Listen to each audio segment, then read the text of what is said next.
भोपाल से प्रस्तुत हैं प्रादेशिक समाचार। नमस्कार, समाचारों के साथ मैं जितेंद्र रघुवंशी। पहले मुख्य समाचार। प्रधानमंत्री नरेंद्र मोदी आज ईमानदार करदाताओं को सम्मानित करने वाली पारदर्शित कराधान ईमानदार का सम्मान मंच की करेंगे शुरुआत। केंद्र सरकार ने इलेक्ट्रिक वाहनों की बिना बैटरी के बिक्री और रजिस्ट्रेशन करने की अनुमति दी। प्रदेश में ट्रक ऑपरेटरों ने हड़ताल समाप्त की। आज से सेवाएं सामान्य रूप से शुरू होंगी और मौसम विभाग ने आज रीवा, सतना, पन्ना सहित कई जिलों में भारी बारिश की संभावना जताई। अब समाचार विस्तार से। प्रधानमंत्री नरेंद्र मोदी आज सुबह 11 बजे ईमानदार करदाताओं को सम्मानित करने वाली पारदर्शी कराधान ईमानदार का सम्मान मंच की शुरुआत वीडियो कॉन्फ्रेंस के जरिए करेंगे। इससे प्रत्यक्ष कर सुधारों की दिशा में किए जा रहे प्रयासों को और बल मिलेगा। प्रधानमंत्री ईमानदारी से टैक्स भरने वालों के लिए कुछ सौगातों की घोषणा भी कर सकते हैं। केंद्रीय प्रत्यक्ष कर बोर्ड ने हाल के वर्षों में प्रत्यक्ष कर प्रणाली के क्षेत्र में कई बड़े सुधार किए हैं। पिछले साल कॉरपोरेट कर की दरों को 30% से घटाकर 22% किया गया था। नई विनिर्माण इकाइयों पर कर की दर 15% कर दी गई। इसके अलावा लाभांश वितरण कर भी समाप्त कर दिया गया था। उद्घाटन समारोह में वाणिज्य और उद्योग संगठनों तथा चार्टर्ड लेखाकारों की एसोसिएशन के अलावा प्रमुख करदाताओं और आयकर विभाग के अधिकारियों कर्मचारियों को शामिल होने को कहा गया है। कार्यक्रम में वित्त मंत्री निर्मला सीतारमण और वित्त राज्य मंत्री अनुराग ठाकुर भी मौजूद रहेंगे। आत्मनिर्भर मध्य प्रदेश के लिए रोड मैप बनाने के लिए मंत्रिपरिषद के वरिष्ठ मंत्रियों को शामिल कर 4 समूहों का गठन किया गया है। भौतिक अधोरचना समूह में लोक निर्माण, कुटीर, ग्रामोद्योग मंत्री गोपाल भार्गव और समूह समन्वयक अधिकारी ICP केसरी शामिल होंगे। सुशासन समूह में गृह, जेल, संसदीय कार्य एवं विधि मंत्री डॉक्टर नरोत्तम मिश्रा और समूह समन्वयक अधिकारी SN मिश्रा होंगे। शिक्षा एवं स्वास्थ्य समूह में चिकित्सा शिक्षा, भोपाल गैस त्रासदी राहत एवं पुनर्वास मंत्री विश्वास सारंग तथा समूह समन्वयक अधिकारी मोहम्मद सुलेमान होंगे। इसी प्रकार अर्थव्यवस्था एवं रोजगार समूह में वाणिज्यिक कर, वित्त, योजना, आर्थिक एवं सांख्यिकी मंत्री जगदीश देवड़ा और समूह समन्वयक अधिकारी डॉक्टर राजेश राजौरा बनाए गए हैं। इन 4 समूहों में अन्य मंत्रीगण भी शामिल होंगे। मंत्री समूह प्रदेश के हित में शामिल किए जाने वाले महत्वपूर्ण सुझावों के साथ अपनी रिपोर्ट 25 अगस्त तक प्रस्तुत करेंगे। रिपोर्ट पर पुनः नीति आयोग के सदस्यों के साथ विचार विमर्श किया जाएगा। इसके पश्चात आत्मनिर्भर मध्य प्रदेश के रोड मैप को अंतिम रूप दिया जाएगा। रोड मैप में निर्धारित कार्य योजना को आगामी 3 वर्ष के लक्ष्य के साथ लागू किया जाना है। केंद्रीय सड़क परिवहन और राजमार्ग मंत्रालय ने इलेक्ट्रिक वाहनों की बिना बैटरी के बिक्री और रजिस्ट्रेशन करने की अनुमति दे दी है। अब इलेक्ट्रिक वाहन के पंजीकरण के लिए बैटरी के किसी विवरण की जानकारी देने की ज़रूरत नहीं होगी। इससे इलेक्ट्रिक वाहनों की कुल लागत में कमी आएगी, क्योंकि इलेक्ट्रिक वाहनों में बैटरी की कीमत 30 से 40% होती है। इस संबंध में मंत्रालय ने सभी राज्यों और केंद्र शासित प्रदेशों के परिवहन सचिवों को पत्र लिखा है। मंत्रालय ने यह फैसला उन सिफारिशों के आधार पर किया है जिसमें कहा गया था कि बैटरी की लागत को वाहन की लागत से अलग किया जाना चाहिए।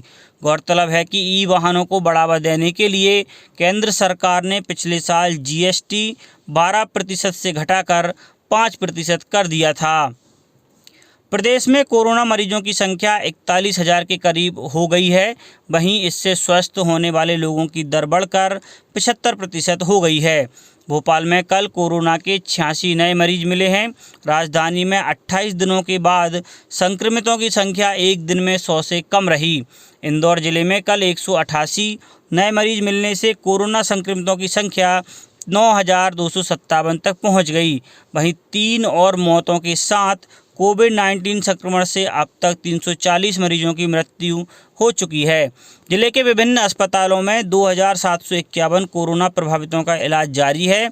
90 मरीजों के कोरोना संक्रमण से मुक्त होने के साथ ही अब तक 6116 मरीज स्वस्थ होकर घरों को लौट चुके हैं। सिवनी में 9 व्यक्तियों की कोरोना रिपोर्ट पॉजिटिव आई है। इससे जिले में कोरोना संक्रमितों की संख्या 94 हो गई है। अब तक 45 लोग स्वस्थ होकर अपने घर जा चुके हैं। मंदसौर में एक ही दिन में 22 नए कोरोना पॉजिटिव व्यक्ति मिले हैं। जिले के 127 मरीजों का इलाज चल रहा है। खंडवा जिले में 6 कोरोना पॉजिटिव मिले हैं। अब तक कुल 737 मरीजों की रिपोर्ट पॉजिटिव आ चुकी है। झाबुआ जिले में 6 नए कोरोना संक्रमितों के साथ कुल संक्रमित मरीज हुए 246। जबलपुर में कोरोना वायरस के संक्रमण से स्वस्थ होने पर 51 व्यक्तियों को डिस्चार्ज किया गया है। वहीं 24 घंटे के दौरान कोरोना के 86 नए मरीज सामने आए हैं। सागर में एक महिला पुलिस अधिकारी सहित 13 नए पॉजिटिव मरीज मिले हैं। इससे कुल मरीजों की संख्या बढ़कर 829 हो गई है। वहीं स्वस्थ होकर घर जाने वालों का आंकड़ा बढ़कर 632 हो गया है। वहीं अभी तक 41 मरीजों की मौत हो चुकी है। परिवहन मंत्री गोविंद सिंह राजपूत ने बताया कि प्रदेश में ट्रक ऑपरेटर्स ने हड़ताल समाप्त कर दी है। आज से ट्रक ऑपरेटर्स अपनी सेवाएं पूर्ववत जारी रखेंगे। श्री राजपूत ट्रक ऑपरेटर संघ के पदाधिकारियों से आज सागर में चर्चा करेंगे। ट्रक ऑपरेटर्स 10 अगस्त से अपनी 4 सूत्रीय मांगों को लेकर हड़ताल पर थे, जिससे सरकार के आश्वासन पर खत्म करने की घोषणा की गई। परिवहन आयुक्त मुकेश जैन ने कल कहा कि ट्रक ऑपरेटर्स संघ के पदाधिकारियों को परिवहन मंत्री श्री राजपूत की अध्यक्षता में उनकी मांगों पर चर्चा के लिए आमंत्रित किया गया है। नीति आयोग के सदस्य डॉक्टर BK पॉल की अध्यक्षता कोरोना वैक्सीन पर बने विशेषज्ञ समूह की कल पहली बैठक हुई। इसमें कोरोना वैक्सीन उपलब्ध कराने और उसकी डिलीवरी के लिए योजना बनाने पर चर्चा हुई। Indian council of medical research के अनुसार इस समय भारत में 3 टीकों का अलग अलग चरणों में क्लिनिकल ट्रायल चल रहा है। ये 3 टीके भारत बायोटेक वैक्सीन, जाइडस कैडिला और ऑक्सफोर्ड वैक्सीन हैं। कतर में 2022 में होने वाले फीफा विश्व कप फुटबॉल टूर्नामेंट के एशिया में होने वाले क्वालिफाइंग मैचों को कोरोना वायरस के कारण अगले साल तक के लिए स्थगित कर दिया गया है।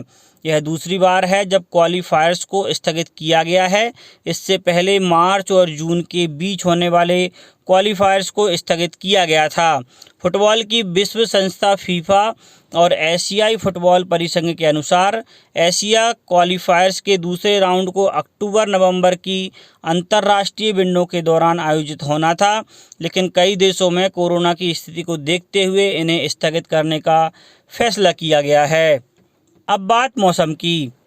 राजधानी भोपाल सहित प्रदेश के अधिकांश जिलों में कल से ही बादल छाए हुए हैं और कहीं कहीं तेज बारिश हुई है।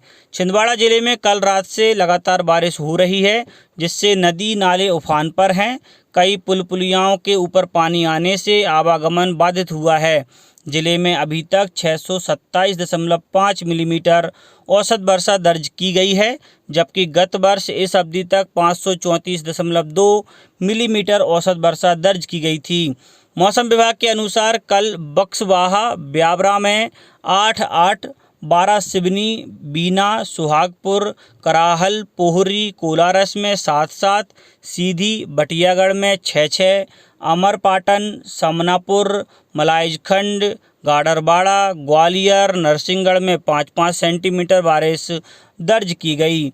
मौसम केंद्र ने चेतावनी जारी की है कि आज रीवा, सतना, पन्ना, छतरपुर, दमोह, अलीराजपुर, झाबुआ, धार, दतिया और भिंड जिलों में भारी बारिश हो सकती है। वहीं सीधी, उमरिया, डिंडोरी, कटनी, जबलपुर, सागर, टीकमगढ़, हरदा, देवास, मुरैना और श्योपुर बारिश की संभावना है। अब कुछ समाचार संक्षेप में। ऊर्जा मंत्री प्रद्युम्न सिंह तोमर ने कल ग्वालियर में नगर निगम द्वारा संचालित गौशाला का आकस्मिक निरीक्षण किया।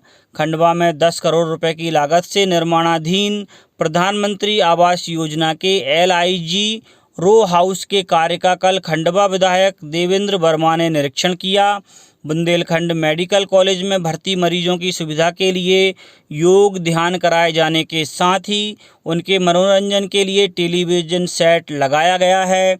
और शिवपुरी जिले में स्वस्थ भारत मिशन के अंतर्गत कल हातोद ग्राम पंचायत के आज़ाद हिंद पार्क में पौधरोपण किया गया। अंत में मुख्य समाचार एक बार फिर।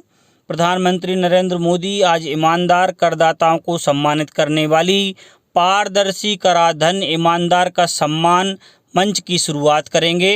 केंद्र सरकार ने इलेक्ट्रिक वाहनों की बिना बैटरी की बिक्री और रजिस्ट्रेशन करने की अनुमति दी। प्रदेश में ट्रक ऑपरेटर्स ने हड़ताल समाप्त की। आज से सेवाएं सामान्य रूप से शुरू होंगी।